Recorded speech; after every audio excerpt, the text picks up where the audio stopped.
we talked about Animation Comic Game Hong Kong Festival a few days ago, and we glossed over a piece of information that we forgot to discuss, and that was that of the model kits that Generation 1 is going to be having put out through Flame Toys, a third-party official third-party company. And so there's going to be a bunch of model kits based off of more stylized design of Generation 1 characters.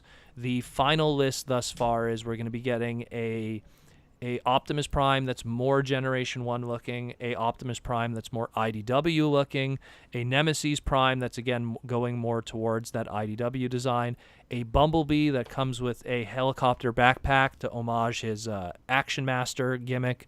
We have an IDW-looking Megatron, which right now we only have in the resin stages. We have a stylized G1-looking Starscream, and finally, a Devastator that unfortunately is staying more in scale with all the other model kits and isn't a massive towering over Devastator. These model kits are done traditional Japanese model kit style, molded in color and snapped together. Done anyone who's built a Gunpla Gundam model kit done in a very similar kind of way. The current prices for these, there was a pre-order that went up right away for the Starscream. The Starscream is going to be $40 US on the pre-order. So that's honestly, it's a little bit above standard price for model kits of this size. Like the average high grade for like a Gundam model kit guy who really knows what I'm talking about, the average high grade 1x144 Gundam model kit for a standard, like let's say 6-inch figure, sometimes a little less than that 5-inch, model kit figure, is between that of 30 and 40 American, sometimes even less than that. This is starting at 40 American. There's a special pre-order price at 36. So, I mean, it's either right onto the nose of it or more pricey. Maybe it's just because these are a little larger. It's hard to tell the scale.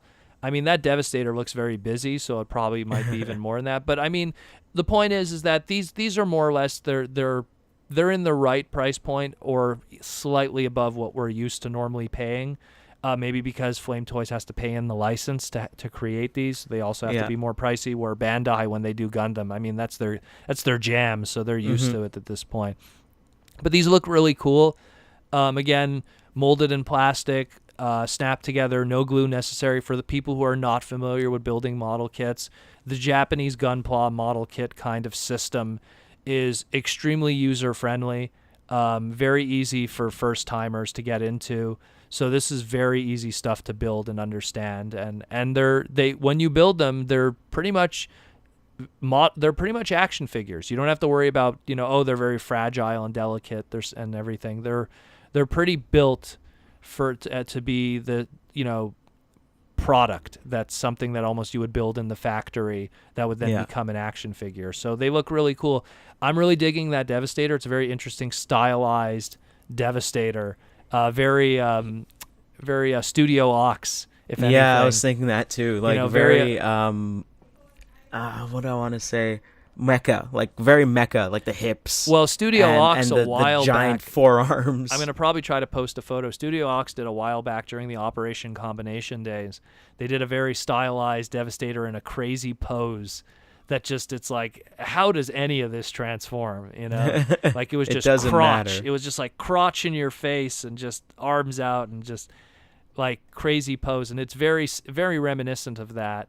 The Starscream's really cool looking too. I dig the IDW Megatron, especially if you're a fan of the James Roberts books. There's a good place for that too. The Bumblebee's awesome. I know Perez was excited about that one. Yep. Again, in a black Nemesis Prime, you can't go wrong with that. So it's just a lot of cool stuff going on here in the two Optimuses. It looks really cool. I'd like to see if this gets some legs, if they'll do additional characters and stuff. And again, Transformers, which is a very repaint heavy kind of brand to begin with. If there is success, it's very easy to get a Thundercracker and a Skywarp out of that Starscream with having to do very little. Just change the runners, so to speak. Change the sprues of the colors, and you could get brand new characters just based out of that. Same thing with the Bumblebee. You could get all the repaints out of that. You put a new head sculpt on it, and now you got your Cliff Jumper and everything. So it'll be really interesting to see where they go with this. If there's success, you could do new molds, and you could then, if not new molds, then just revisit what you have already and get new characters out of repaints. Well, it seems like they also have like a 2-pronged attack here because they have the Deformer kit as well. Mm-hmm. So those little guys too. So like whichever I guess does well, but I think like I'm pretty much assuming the bigger guys are going to do very well. I think they're going to do well because a lot of my guys who normally aren't Transformer fans, but they're Gundam model kit guys locally here, 2 different guys contacted me about these already with interest. So I was like, oh, okay. So because from the creative side of things, people who just enjoy building model kits, they're very intrigued by this. So it clearly shows that there's an interest even from the outside of non-Transformer fans or casual fans at most. So this is really cool, and I'm really curious where this goes in the future.